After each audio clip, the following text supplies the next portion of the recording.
The Fujita scale is a scale for examining and rating tornado intensity created by Dr. Tetsuya Theodore Fujita, often referred to as TED Fujita. The Fujita scale, unlike the modern enhanced Fujita scale, bases its ratings primarily on the damage tornadoes inflict rather than directly measured wind speeds. The Fujita scale has 6 categories, from F0 to F5. F0 tornadoes have predicted wind speeds between 40 and 72 miles per hour, and make up the majority of tornadoes that occur in the United States. An F0 tornado is characterized by its minor damage. Well-built structures are barely damaged, if at all. Road signs can be knocked down, windows may be smashed, and trees may suffer some broken branches. While an F0 tornado poses little risk to structures, they can still be hazardous to human life, as projectiles traveling at over 40 miles per hour can easily injure or kill. F1 tornadoes have predicted wind speeds between 73 and 112 miles per hour, and are characterized by their moderate damage. Mobile homes and similar structures can suffer significant damage, while vehicles can be forced off of roads and flipped. Permanent structures will still remain intact during an F1 tornado, but they can suffer some significant damage to their roofs, windows, and exterior walls. F2 tornadoes have predicted wind speeds between 113 and 157 miles per hour, and are characterized by their significant damage and are where people, even inside their homes, can be at significant risk of injury or death if unprepared. Well-built structures can and will suffer serious damage from projectiles and winds, including the collapse of some exterior walls. Mobile homes are destroyed and vehicles lifted off of the ground. F3 tornadoes have predicted wind speeds between 158 and 206 miles per hour and are characterized by their severe damage. F3 tornadoes make up 4.35% of tornadoes in the United States, as compared with the F2's 16.17%. Well-built structures' outer walls are damaged so severely that they collapse. Unanchored homes are swept away or collapse altogether. Vehicles are lifted off of the ground and thrown, and trees are debarked. F4 tornadoes have predicted wind speeds between 207 and 260 miles per hour, and are characterized by their devastating damage, making up only 1% of tornadoes. Well-built homes are reduced to a pile of debris on their foundations. Homes without anchors are swept clean, and their materials turned into missiles. Large, heavy vehicles such as airplanes and trains are flipped and even thrown. Large trees are entirely debarked and may be uprooted altogether. Smaller vehicles are picked up and thrown for hundreds of feet.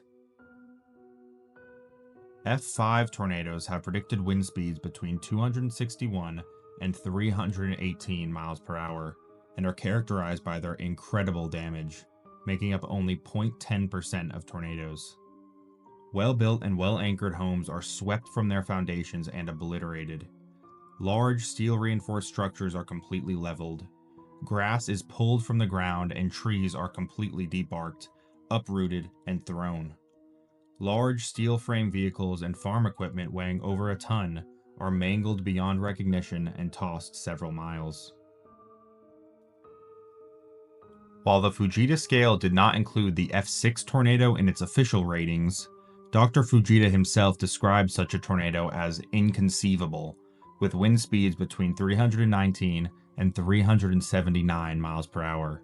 The hypothetical damage from such a tornado would be the complete destruction of all structures, such as large buildings being lifted off of their foundations and granulated, while basements and storm shelters poured concrete walls, torn from the ground and destroyed. While Dr. Fujita did later downgrade these tornadoes to F5 status, there were only 2 he observed that he considered to be F6 worthy.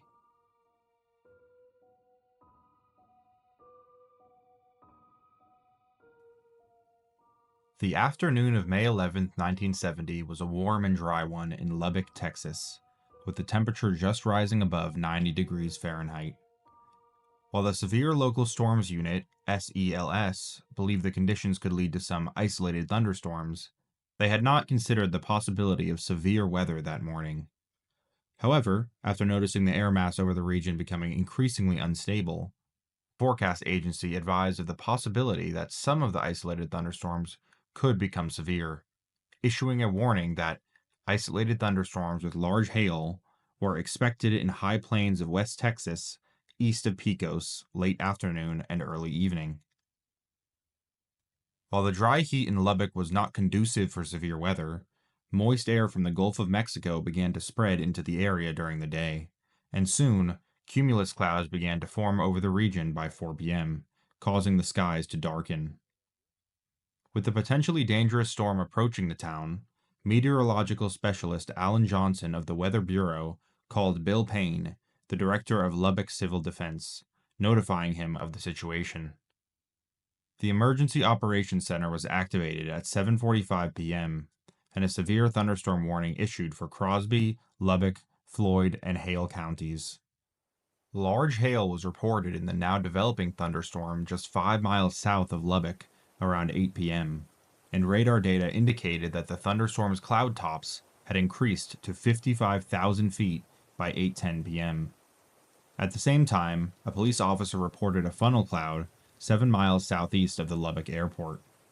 This, along with the detection of a hook echo, prompted the Lubbock Weather Bureau office to issue a tornado warning at 8:15 p.m. At 8:30, a tornado touched down near the intersection of Broadway and Quint Avenue in eastern Lubbock, producing a damage path roughly 2 miles across and causing minor structural damage. Large hail continued to fall onto Lubbock, with reports indicating hail the size of baseballs. After around 9 p.m., the smaller hook echoes within the Lubbock area began to converge, resulting in a single large echo. At 9:35 p.m., a much larger tornado than the previous touched down near the intersection of 19th Street and University Avenue, beginning to track towards the northeast. This prompted the Lubbock WBO to activate tornado warning sirens. However, the tornado's winds had already destroyed the power lines powering many of the sirens, rendering them completely silent and causing many to receive no warning that a dangerous tornado was on the ground. Further communications were brought down as the tornado tore through Lubbock and triggered widespread power outages. At 9:43 p.m., Bud Andrews directed his listeners to take shelter just before the station he was reporting on stopped transmitting. The Lubbock WBO was able to relay their last communication that the tornado was observed on radar at 9:47 p.m. Due to the fact that the tornado occurred at night, there are no pictures of it, but the sheer destruction would be clear the following morning.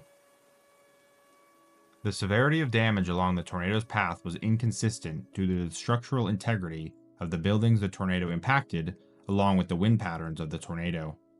The NBS conducted an investigation into the tornado's path, concluding that 2 tornadoes touched down east of Texas Tech University before merging into a single tornado north of downtown. However, Dr. Ted Fujita believed a singular multi-vortex tornado composed of smaller vortices produced these areas of serious damage, and that 25 of the 26 fatalities occurred in the paths of these smaller vortices. 2 homes in the path of one of these small vortices were obliterated, with the debris being launched 200 feet away into a field. One empty fertilizer tank, weighing 15 tons, was thrown nearly 3,000 feet. The 20-story Great Plains Life building's frame was twisted counterclockwise, resulting in severe cracks in the building's stairwells and on steel columns within the tower. Brick was also stripped from the building and windows were blown out by the atmospheric pressure differences. 5 of the cylindrical grain bins at the Good Pasture Incorporated, each covered by 10-inch thick steel reinforced concrete, were blown open by the tornado.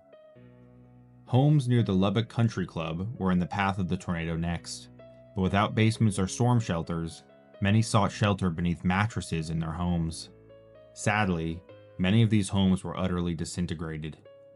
The tornado then tracked across the Lubbock Municipal Airport, destroying nearly 100 private airplanes and causing another 19 military aircraft to become irreparably damaged. In total, 26 people were killed in the tornado or died due to their injuries. Numerous buildings throughout Lubbock were damaged beyond repair and were demolished after the tornado. Seeing the sheer damage wrought by the Lubbock tornado, Dr. Ted Fujita initially placed the tornado at an F6 rating, but it was later downgraded to an F5. 50 years after the disaster, the Lubbock Tornado Memorial Gateway Park opened in downtown Lubbock. The memorial includes 2 black granite walls engraved with a timeline of the tornado, a map of the path, and locations on the map with individual names and ages of the 26 victims who died as a result of the tornado.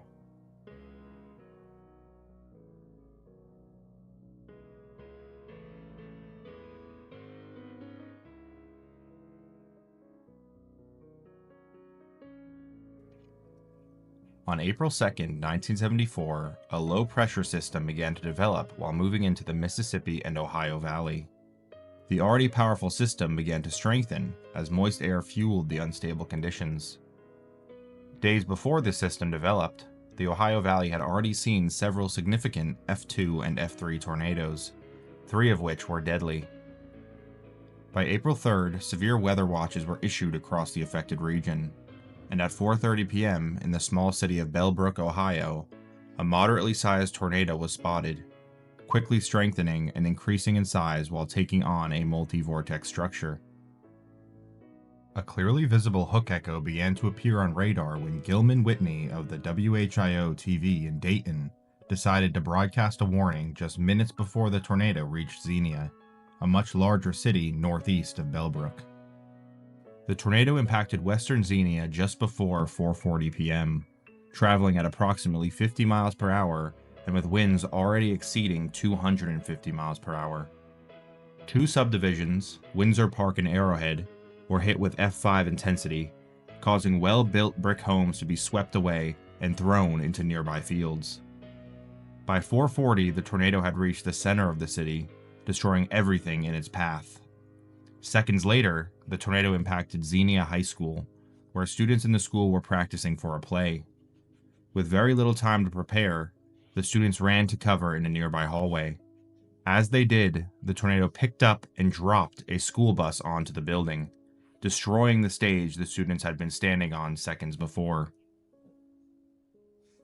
At roughly the same time, the tornado was observed to have as many as 5 subvortices merging into one. The tornado then set its sights on Xenia's downtown business district, severely damaging and obliterating several buildings. An A&W root beer stand, where several people attempted to take shelter from the storm, was flattened, killing 5 people. The tornado then continued into the Pinecrest Garden District. Shortly before the tornado hit an apartment complex near the Xenia Foundry, a man referred to as Mr. Brookshoulder turned on a recording device before heading to the complex's basement.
the same time, 16-year-old Bruce Boyd recorded the tornado with a Super 8 8mm movie camera, which unfortunately did not have audio functionality.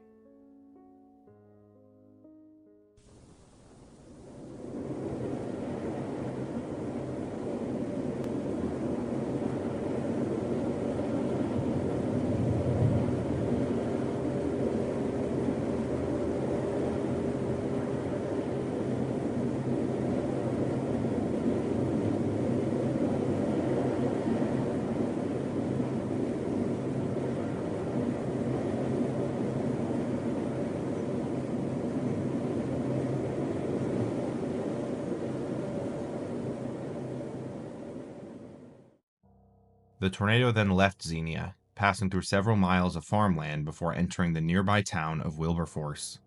The tornado heavily damaged several buildings on Wilberforce University's campus, as well as several buildings of Central State University. After this, the tornado began to weaken, ultimately dissipating near South Vienna. The tornado traveled approximately 30 miles during its lifespan, and lasted nearly 40 minutes. At the tornado's peak, it was a half-mile wide. A total of 32 people lost their lives due to the tornado, and about 1,150 were injured. About 1,400 buildings, approximately half of the town, was damaged or destroyed by the tornado. Hearing of the incredible destruction in Xenia, Dr. Ted Fujita and several of his colleagues began what would become nearly a year's worth of studying of the 1974 super outbreak, focusing heavily on Xenia, which was determined to be the worst out of 148 storms. As a result, Fujita initially assigned the April 3, 1974 Xenia tornado a rating of F6 intensity. However, as with the 1970 Lubbock tornado, it was later downgraded to an F5. Following the Xenia tornado, 10 sirens were installed across the city, and every building required to have a clearly marked tornado shelter. The Ohio Committee for Severe Weather Awareness was established 4 years later, in 1978, largely due to the Xenia tornado. Every spring, the committee hosts Spring Severe Weather Awareness Week, encouraging schools, families, and workplaces to discuss severe weather plans. Additionally, tornado drills are held frequently in the spring and summer months, with schools being required to provide students with routine emergency protocol training 6 times a year.